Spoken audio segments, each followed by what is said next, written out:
My name's Ron.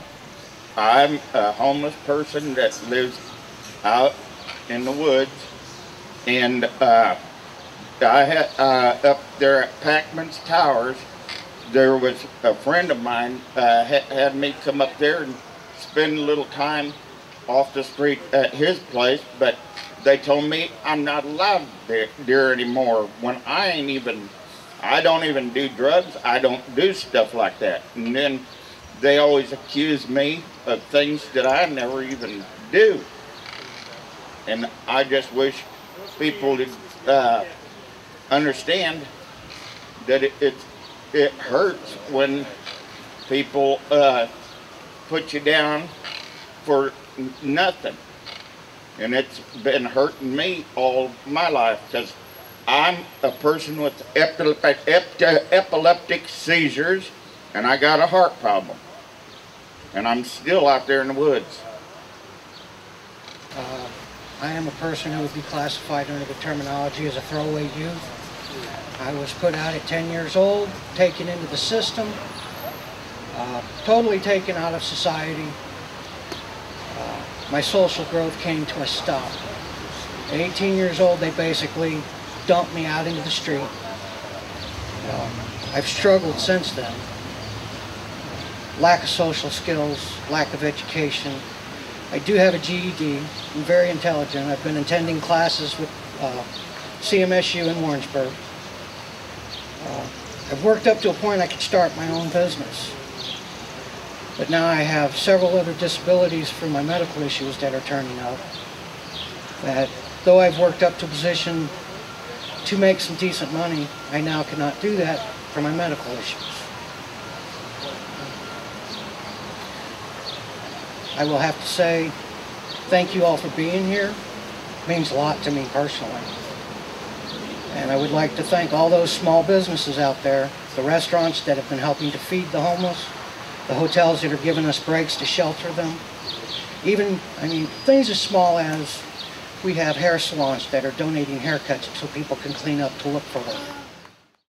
Income levels have not kept pace with rising housing costs for nearly all of us, but most gravely for those of us who live in poverty. The terrible trauma of homelessness is well known, and the cost to the individual, the family, and the community is too great to ignore. Missouri enacted the Housing Trust Fund in 1993 to address this problem. The Missouri Housing Development Commission administers the Housing Trust Fund and does so in an equitable and efficient manner, distributing resources according to population and rates of poverty. Administrative costs for the funds are extremely low, and people from every county in Missouri have been assisted. Many agencies use Housing Trust Fund dollars as matches to attract other grants, thereby multiplying our investment.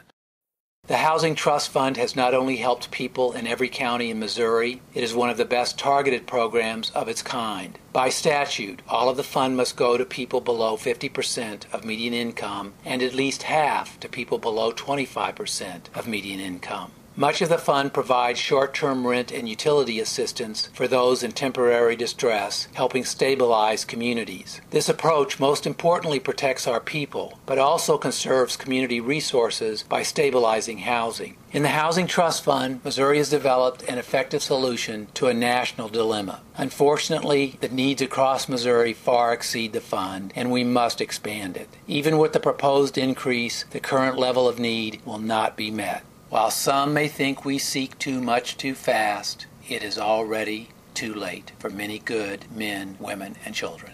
I was in Russia at behest of the government for 6 weeks at the ministry level and gave some talks about the United States experience. And in one of those interchanges with very high Russian officials, I mentioned about the hunger and the homelessness problem in the United States. The reaction from the Russian officials were, "You're making that up, because the richest country in the world cannot have hunger and it cannot have homelessness, because you give away billions of dollars to other countries to help them with their hunger and homelessness. Why don't you take care of your own?" I said, "Why don't you write to our president?" Because I totally agree. So around the country, as has been mentioned, they would find this incomprehensible, that this great nation, and it is a great nation for many of us, but not for all of us, this great nation essentially ought to fulfill its promise. And its promise, I think, is to essentially support its people, all its people.